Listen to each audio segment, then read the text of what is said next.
Hi, this is Megan Michalski, and this is my Photoshop project. So, a little overview of my piece. Basically, I brought the undersea to land in like a different way, different perspective sort of thing. Wanted to make it a bit different. So I started with this beach background. This is like, I used that as my background for the piece.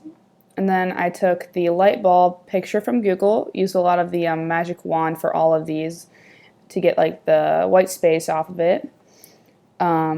And actually the light bulb was blue to begin with, so I really had to mess around with the hue and saturation to get it this color.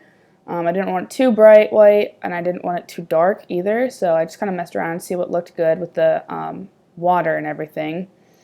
And then I took the water and had to fit it to the light bulb itself, which that was really difficult, and I used a lot of the eraser tool for this to crop it the way I wanted it to be. And you also use the smudge tool definitely over here to just smudge it out so it could fit, so I didn't have like dead white space over here, because it just wouldn't look realistic.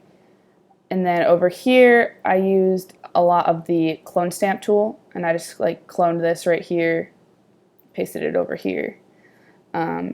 And then the coral reefs and everything, I took these from one giant picture of it, and I really didn't like the whole big picture, so I just took one of them.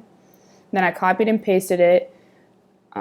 There's actually two right here, so I copied and pasted it 3 other times, messed with the hue and saturation and the size to make them look a little bit different in their own ways.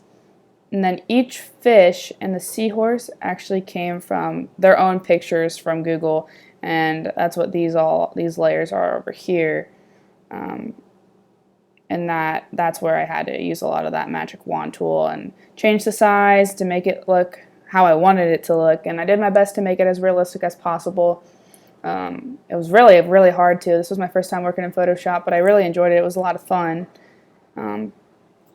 The one thing I would probably work on like later on down the road is making this water look a little bit more realistic, and maybe use a different light bulb too. But my favorite part of the piece is probably the fish, because they're all different and they make the piece stand out a bit. And overall, I really enjoyed working in Photoshop and plan to use it in the future.